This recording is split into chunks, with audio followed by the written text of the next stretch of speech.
Welcome to In the Spotlight. I'm Abigail Pogrebin.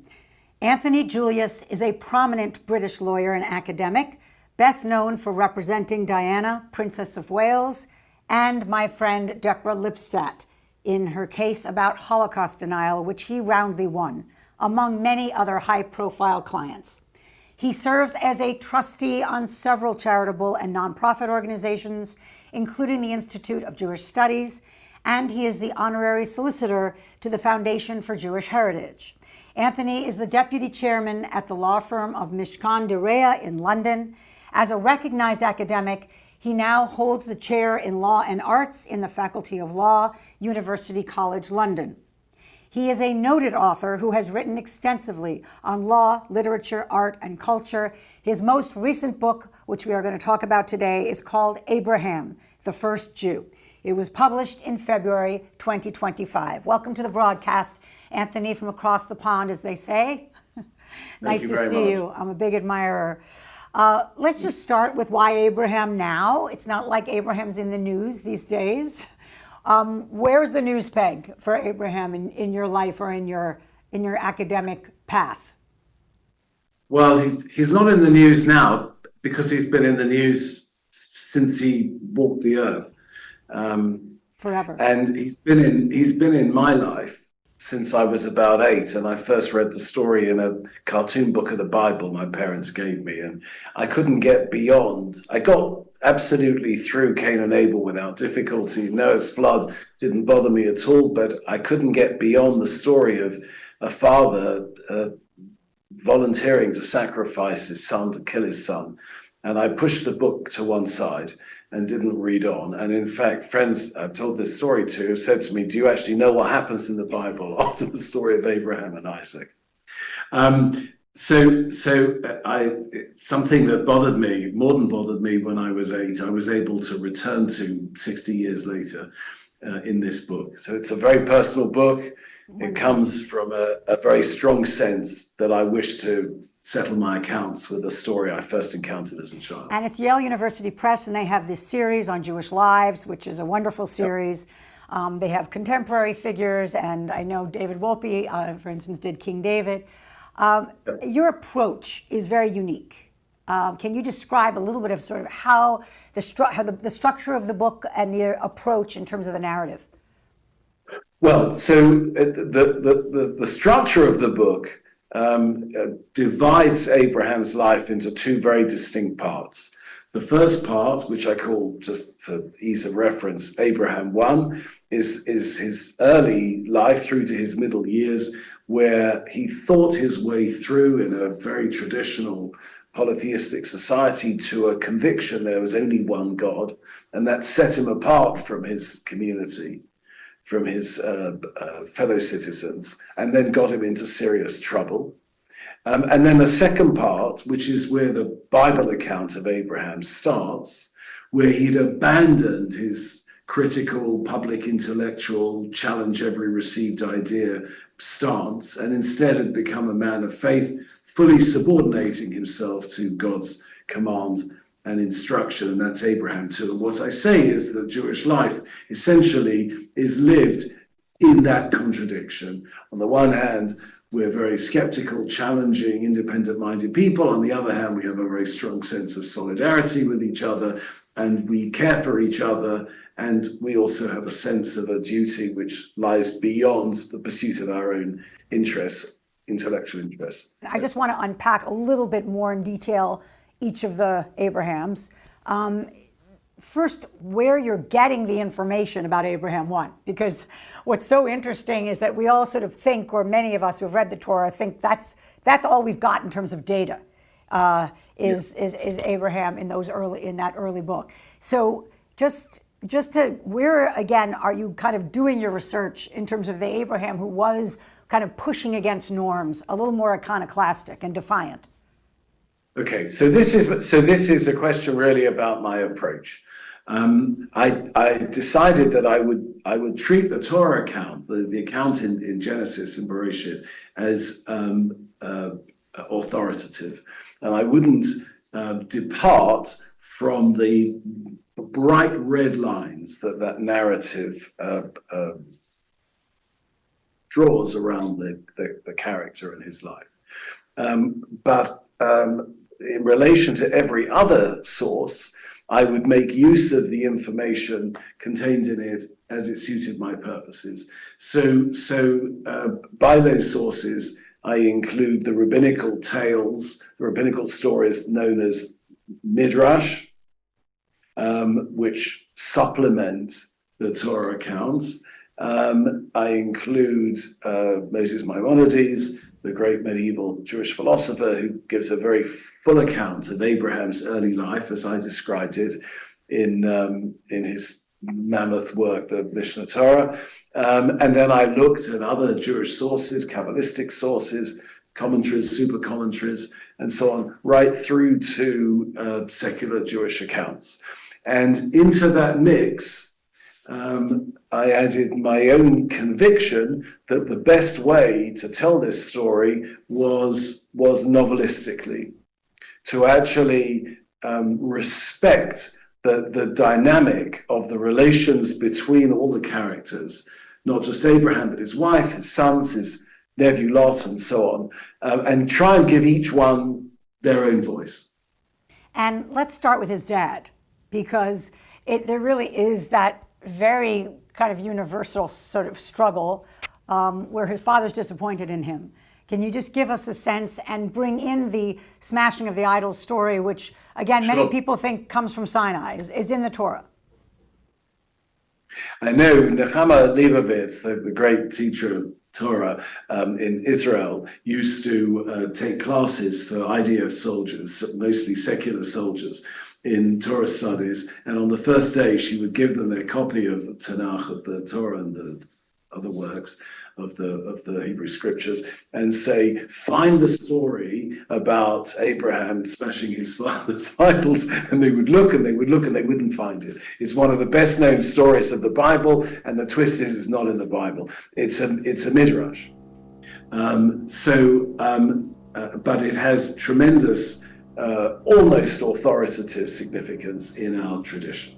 And I take it seriously. So Abraham arrives at this conclusion that there is only one God. He's in a polytheistic society. He's a member of a family headed by Terach, is a man who's doing very well in that society, has the respect of the most senior figures, and among other things, has a business in idol production. And Abraham goes out into the streets and the common places of the city and preaches the good news that people should think for themselves and not follow traditional ways. And this is a source of increasing anxiety to Terach. Abraham, anxious to demonstrate to Terach that he's wrong and that Abraham himself is right, stages a shock demonstration that the idols are no more than material of wood and stone, and breaks them up while his father is out of the shop. Father comes back and sees the debris on the shop floor. What's happened? Abraham said the idols fought with each other. And Terach says, how can they? They're just made of wood and stone. And Abraham says, you see? It's a kind of painful moment. Yeah. It's that moment at which the son outsmarts the father to the father's humiliation. And what's prompted by that is Terach goes to the ruler of the city, Nimrod, and says, I can't deal with him. I recognize he's beginning to be a problem for you too. Call him in, and together we can control him. And of course, it then gets totally out of hand. Nimrod has a series of exchanges with Abraham in which Abraham bests him in argument, just as in a sense he bested his father in argument, and Nimrod sentences him to die in a furnace. And at that point, Terach feels things have got too far. And he begins to plead with Nimrod, don't do it, commute the death sentence, send us all into exile, we'll be out of this place and we won't be a problem anymore. At the same time, Abraham in the furnace recognizes that his critical thinking will not get him out of this impossible situation of lethal jeopardy. And for the first time, he turns his eyes heavenward and prays to God, who he doesn't know is interested in him. And at that moment where Terach is pleading with Nimrod and Abraham is pleading with the Almighty, Nimrod says, release him. Abraham comes out of the furnace and he survived. I leave open the question of what the effective cause was of Nimrod's change of heart. But as far as Abraham is concerned, he knows two things. First of all, he knows that his father was ready to kill him. And secondly, he knows that God saved him. And that transforms my Abraham 1 into Abraham 2. But it also creates a disturbing precedent in Abraham's own life of a father ready to kill a son. It's just a chilling parallel to the Akedah that you are foreshadowing there. And before we get to the sacrifice of Isaac, do you see this as the turning point for Abraham of more subservience to a greater power? Or does he kind of is he still that man who's arguing with God or arguing with authorities? Well, I think essentially he has found his ruler Nice. in God. So he gives up this career of the ever questioning, ever challenging skeptic, and instead becomes the man of faith, who of course is celebrated in all the religious traditions. And circumcision, which we see as, I think, kind of the first brit, the first covenant, the first physical sign that you're essentially signing on. Can you just talk about how do you see it differently after writing this book?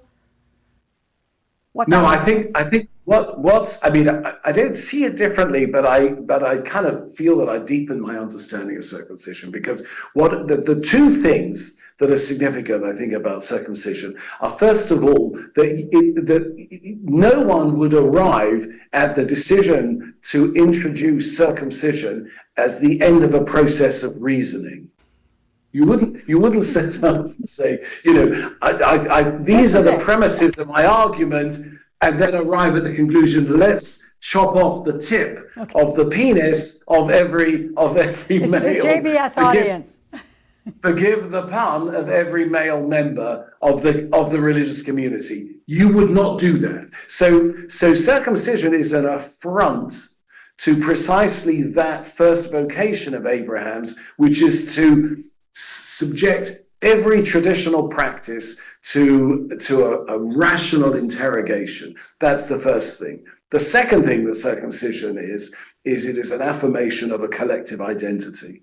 And that also is something that, if you like, intellectuals find particularly difficult to swallow. They don't like being asked to do things that are not supported by reason, and they don't like to surrender their independent judgment to a larger collective. So circumcision is a double challenge. And that, I think, is the significance in the Abraham story.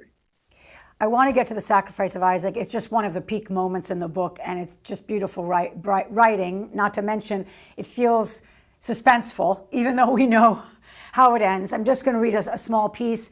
They reach the summit. This is obviously Abraham and his son. A scrubby, flattish surface, stones and pebbles, brambles and weeds, grit underfoot. Abraham begins to erect his makeshift altar, a low table-like structure made of wood and stones. Isaac looks around him. No lamb. He's puzzled, and then he stops being puzzled. My father is going to kill me. I am the sacrifice. He is seized by an overpowering fear and a violent trembling. He asks again, where is the sacrifice? And only then does Abraham respond, it is you. It's like, I can see the movie. Getting into this scene for you, when it was essentially a scene you avoided as an 8-year-old, can you just describe what that process was like in terms of... Very painful, actually. I mean, it's embarrassing to say that, an author is moved by his own writing. It feels impossibly narcissistic. But I find it very painful to contemplate, both as a son and also as the father of sons and the grandfather of sons. I find it almost unbearable, as I did when I was 8 years old. And I think I mean, we Jews who tell this story to each other and discuss it across the generations, both can't help returning to it, but at the same time do everything that we can to actually tame it, to domesticate it, to take the horror away from it by saying it was a test that Abraham passed and everyone celebrates afterwards and so on. But what is overlooked, but what is actually in the Torah text itself, is the complexly catastrophic character of the outcome. Sarah dies, Isaac no longer speaks to his father, and most critically, perhaps for Abraham too, God has no further contact with Abraham. What's also amazing about the outcome, I mean, we often don't think about the repercussions, the aftermath of that story. And what I love also is what you say it does to Abraham. The idea that he himself has to reckon with the fact that he was on the verge of essentially murdering his own child. And obviously, I try to take this metaphorically, have we all had to reckon with something that we came close to doing that is so hard to kind of hold the mirror up? I want to look at Sarah in particular, because she's often shortchanged, and you really explore just the toll this must have taken for her. How do you see it? How do you see her after this? I think it's the terminus of a slow collapse in the relationship between Abraham and Sarah that begins when they first leave Haran, the town that they go to in exile from the birthplace. And it's a collapse which has various stages, but the time of the Akedah itself, the relationship between them is almost extinct. The Akedah is then experienced as a final betrayal rather than the first betrayal, but it's a decisive final betrayal. And the next thing we hear of Sarah after the Akedah is that she's dead, and Abraham does not see her again. The elaborate dance that he does in order to find an adequate burial place is, in a sense, comes from a kind of guilt, a sense of that betrayal, which only at that point, when it's too late, Abraham able to recognize. Yeah, you talk about it as a collapse of a marriage, like an epic collapse of a marriage. Yes. You also say that you think more of us should follow the example of Abraham 1. And I want to actually push you to apply that to the moment we're in, post-October 7th, which you couldn't have anticipated when you embarked on this project. No. But it just, that idea of certainty versus uncertainty and faith at a time when it's also been shaken. Can you just kind of address the two Abrahams in light of where we are? Yes. I mean, it's an exceptional question you've asked me, and I think about it. And all the interviews I've done, this has not been asked. But I think in a sense, it's the question. So I mean, the first thing I would say is that, in general terms, I think that the way Jewish life has led has a little too much emphasis on the routine practices of custom and faith, and not quite enough a kind of critical engagement with the tradition. So that's what I think generally. As far as the Jewish world pre-October 7th, I think we were a little complacent in our sense of the security that we enjoyed, in our sense of the nature of our relationship with Israel. The whole Zionist project was a given, and we still lived, however thin it turned out to be, in a world in which violence, lethal violence against Jews was considered to be not just unacceptable, but hard even to imagine. Certainly outside of Israel itself. 7th October drew a line under all of that and forced us all to think, because everything that we took for granted was thrown up into the air. Yeah. Now, we have had the vocation of Abraham 1, and my typology. We've had the vocation of Abraham 1 involuntarily thrust upon us now. We are required to think afresh about where we are as a people. And many, many painful processes of deliberation are beginning. And I think it will have a fracturing effect in the Jewish world, at least in the short term. I hope that it will lead to a coming together again.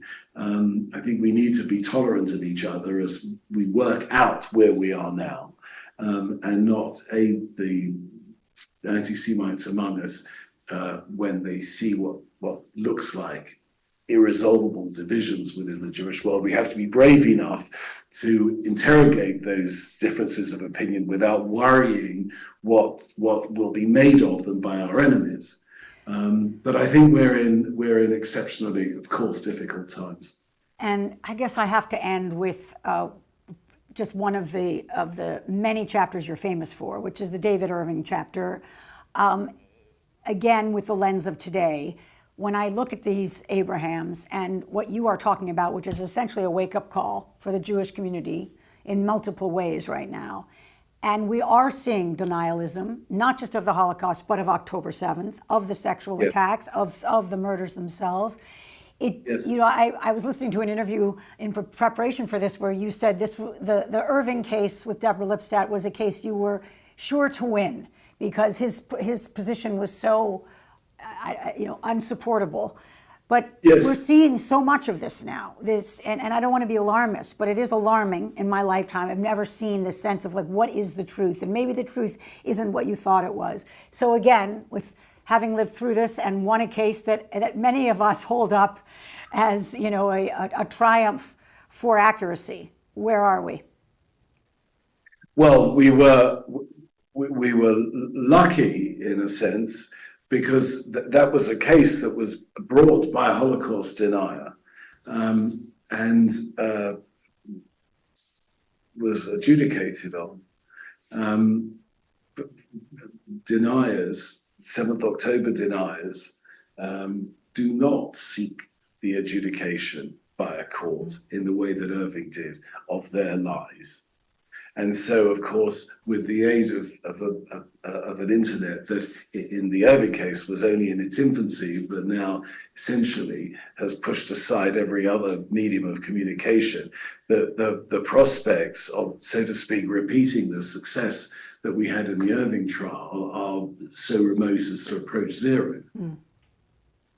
And so how are you feeling, just personally, being in the UK and watching these trends?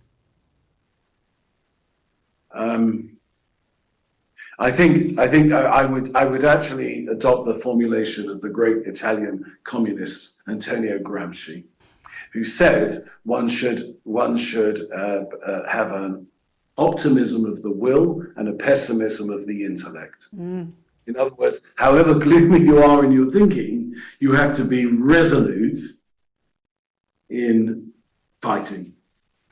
Let's finish with the first Jew, because it is the book we're here to talk about, Abraham. I guess I would love you to talk about freeing those of us.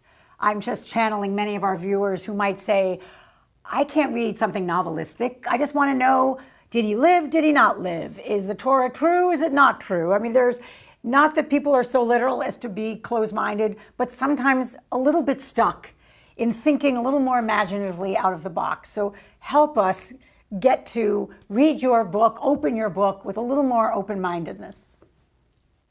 Well, look, I'm just one Jew essentially talking to other Jews and saying, if you're interested in joining the conversation that I'm initiating in this book, I would love to have you along for the ride.